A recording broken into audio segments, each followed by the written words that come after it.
This video is going to be an experimental one. I always wanted to do a video on looking at the American PR characters and their Japanese counterparts. Why not make it interesting? Pick 10 of my favorite Rangers and look at their Japanese counterparts and see, would I pick the Japanese characters over the American characters because they were more fleshed out, much more interesting compared to what they do. It's kind of hard to do this because in most cases, a lot of the PR characters overlap multiple characters from different Sentai seasons. So I decided to pick one per season and only the very first character that they go against. Now Billy, specifically, even in all of MMPR, is my favorite character of the first series. Now both characters have their own qualities. I like Billy because he was the underdog of MMPR. He wasn't sure of himself, he was the stereotypical nerd, but he wanted to improve too, because he knew, like, okay, I have all these, issues, wanted to change, wanted to improve himself, personally, psychologically, physically too. So it was a cool journey to see him go through the 3 seasons. Now, Don from Dairanger, he's not a bad character. All the Dairangers were from a different time, and they were sealed away in mirrors, just in case if Pandora ever came back. Each of the Dairangers are like tribe leaders. They belong to different tribes, and they picked the best of the best. So while Billy got a ton of episodes that showcased his growth and his fun, goofy nature while being a nerd, Don didn't get that many episodes. He was quite good in a few episodes. The episode which featured Tickle Sneezer's monster, that was a fun episode of Don. He did get also a few focused episodes, and I would still consider him third in command because when Geki and Goshi cannot do anything, he does take over and he can, command the team if needed. When push comes to shove, he will do his job. Although he does have his flaws in certain areas where, just like Boy and May, who are the youngest, they tend to get distracted and do things. Don does fall into that trap of going along with them and then tends not to pay attention to certain things. But overall, Billy was the more interesting character of the two. Even though Billy and Don share some similarities, Billy was more interesting because not only is he the geek character, not only can he lead the team when it comes to situations, not only can he defeat monsters very well, he met so many different characters, and you also enjoyed Billy's interaction with, the Alien Rangers, for example. I think between Don and Billy, Billy had the best episodes, so I'm going to still stick with Billy. Now with TJ, I'm going to pick Kyosuke, Red Racer from Carranger. There are some things that two characters do in similar fashion. TJ and Kyosuke are the fun leaders to be around. They're not the super strict, hard to get to know, like say Shurikenger Red and Shurikenger. It was so hard for everyone to get to know him because he just wanted to keep to himself. TJ and Kyosuke are very open. They listen to opinions, and he's fun because even when a mission has just been completed, he'll sit down at the juice bar and be like, you know what, let's just get something to drink and eat. He was also a good mentor to Justin. Kyosuke, much like TJ, is a decent mentor.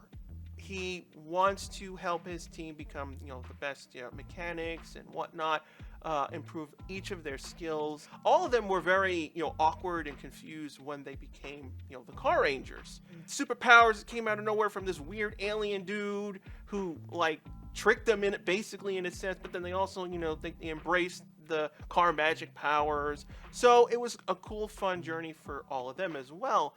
I think the only thing that I really didn't care for Kyosuke was that there were episodes that were very, very goofy. There were times where it did go too much, where he was so obsessed with, car safety. They really focused on that in that episode he returned in Gokaiger. TJ wins out in the duel. Kira and Ranru, both are enjoyable characters. I like Kira because she was the goth girl, but not the goth girl. They wanted to mix a goth-like character with Kimberly.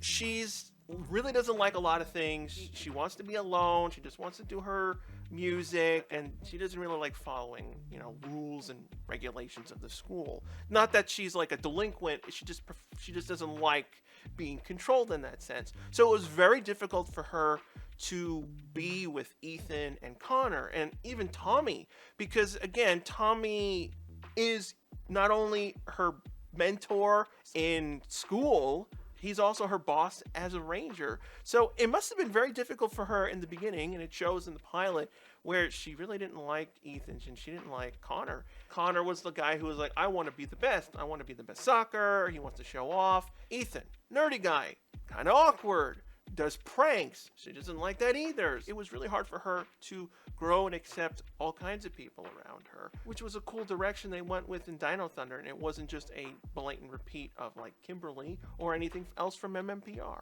Ranru has similar bits of Kira. She is very good at a lot of sports, but she's more open to people in general. She's much more fun and lovable.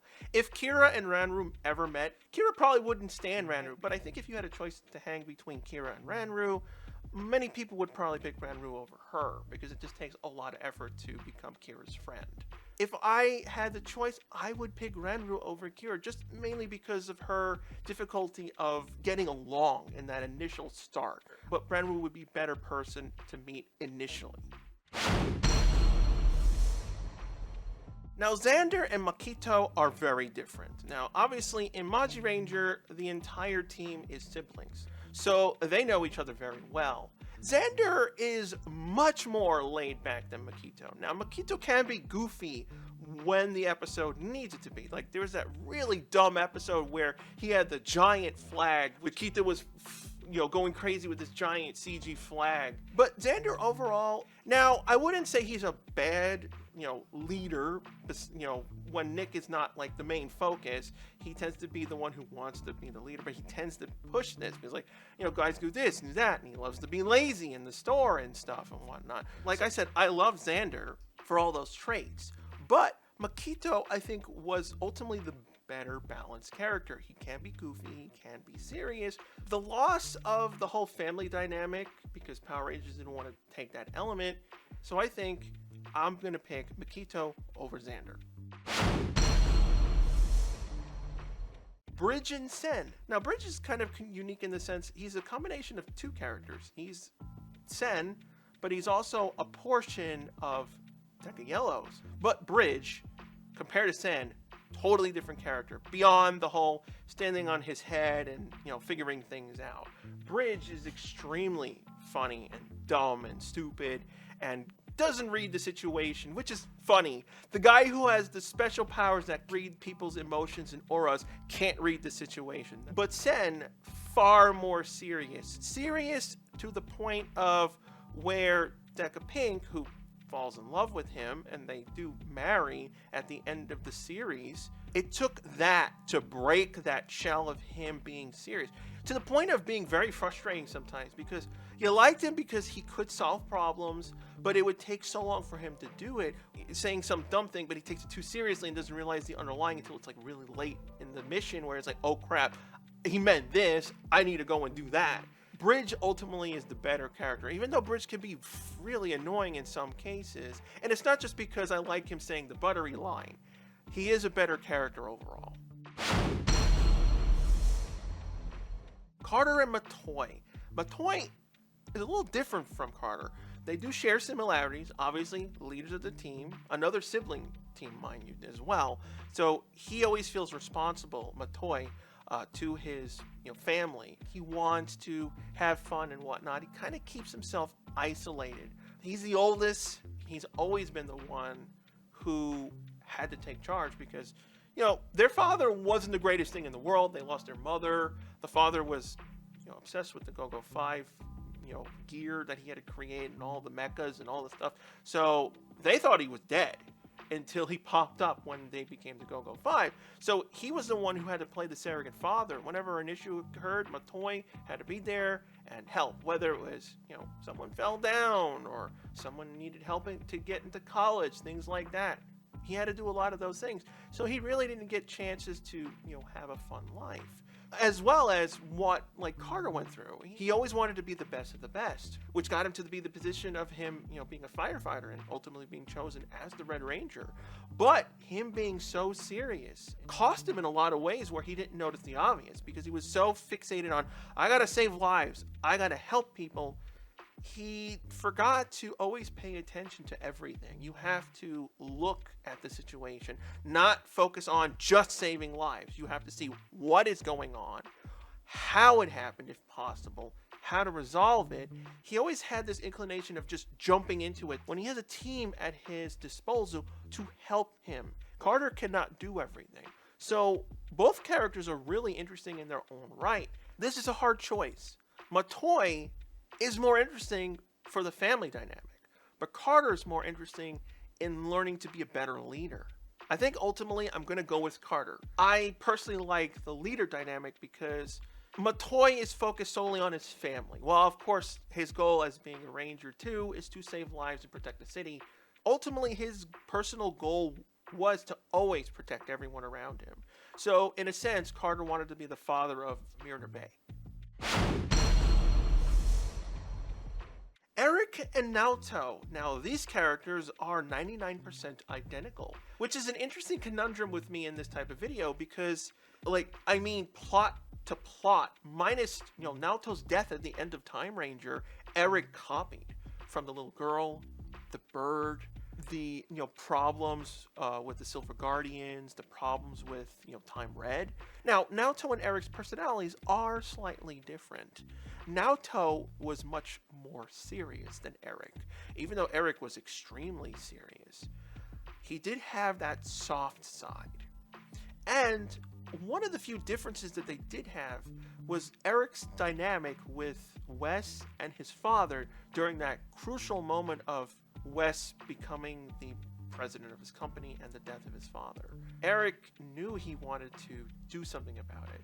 Obviously, Naoto, throughout the season, just like Eric, started respecting the Time Rangers, started respecting what was going on. But ultimately, there was still a reservation of what happened, and the only time that ever got resolved was on his deathbed.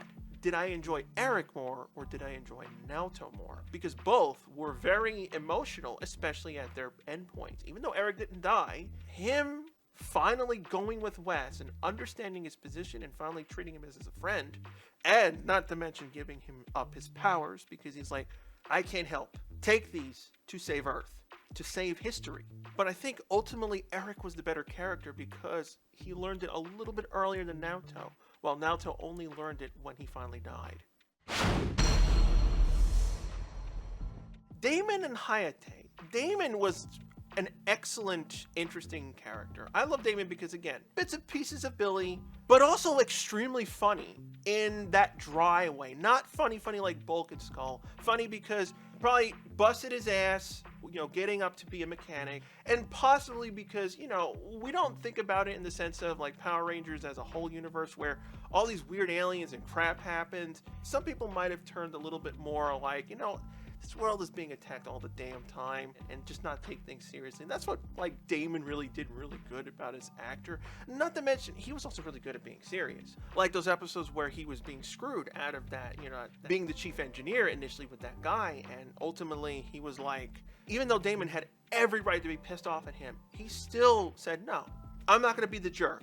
I'll be the better man. So you really respected Damon at that particular point. But Hayate, I didn't really talk about him because unfortunately the character sucked.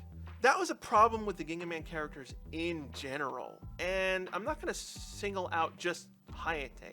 Hikaru, Saya, even to an extent, Goki, they were really not used well. They had personalities, and I did like them all in general sense. And you liked them for all those personalities, and Hayate was the loner wolf.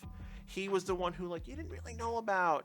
Think of Yamato/Matt in Digimon Season 1. Literally, I have a feeling when the writers were writing for Digimon Season 1, they ripped off Hayate's character because he has a flute, does the exact same thing, but Yamato in Season 1 was far more interesting compared to Hayate. I think GingaMan was more fascinated to do episodes with villains than the GingaMan themselves. They felt like they just didn't want to do anything with them. So this one really has to default to Damon. Now, Adam obviously has taken the place of many Sentai characters.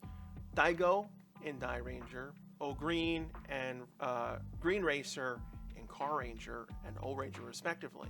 But I wanted to focus on specifically Adam from Season 2, so that means Daigo from Dairanger. Now, everyone knows I liked Adam, because since Rocky got screwed out of being a good leader and pretty much didn't get that many focus episodes, he had the good fire episode, Adam got the better episodes. Adam was the better leader overall. He's the one who felt like if Tommy had to leave, Adam would take over, not Rocky. He had, some fun, interesting episodes, some good episodes with potential girlfriends, and of course, his really great episode with Carlos.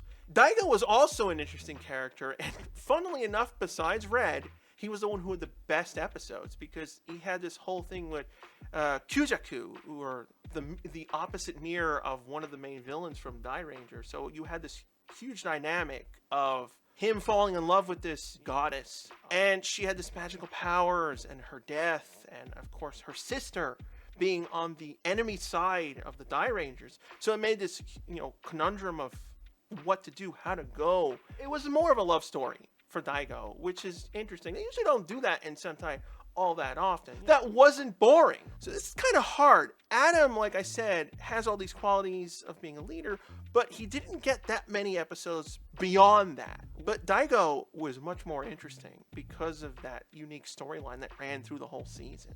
So I'm going to go with Daigo, surprisingly. Now, of course, Cam is my favorite Ranger and still hasn't been replaced for all 30 years and all hundreds of characters. Cam still is my number one Ranger because he just worked perfectly. That bit of Billy, that bit of obnoxious of like Leo, you splam them together and have Cyber Cam, it worked for me. Shurikenger, on the other hand, was a very different character because Shurikenger was technically not a character at the same time because we didn't know who he was. That was the main mystery of Shurikenger. I am the ninja of ninjas. It was cool that, past Sentai actors played Shurikenger whenever he appeared on screen, but ultimately we didn't really know anything about him until near the end. And while I did like the mystery and I did like Shurikenger overall and some of the things that were revealed near the end, I did really hate it that when he was killed off, not that he was killed off, the fact that he got revived, returned somehow, undied in team-up movies and other special episodes. In one way it was good, but in other ways it was bad. So ultimately I'm going to definitely go with Cam because Cam had the better, origin story. How many Rangers go back in time and take the samurai amulet from his own mother? Seeing that dynamic with his father, because obviously Sensei loved Cam very much, but you could see their love was strained, not just because he turned into a guinea pig. He had to run the school. He was in preparation of the attack because he knew about what was going to happen from the scrolls, and he couldn't tell anyone. Sensei could not tell anyone what was happening, so it kept him far away from his own son. In risk of changing history, he had to let it happen. For many years, probably till the end of the show, Cam and Sensei lost that bit.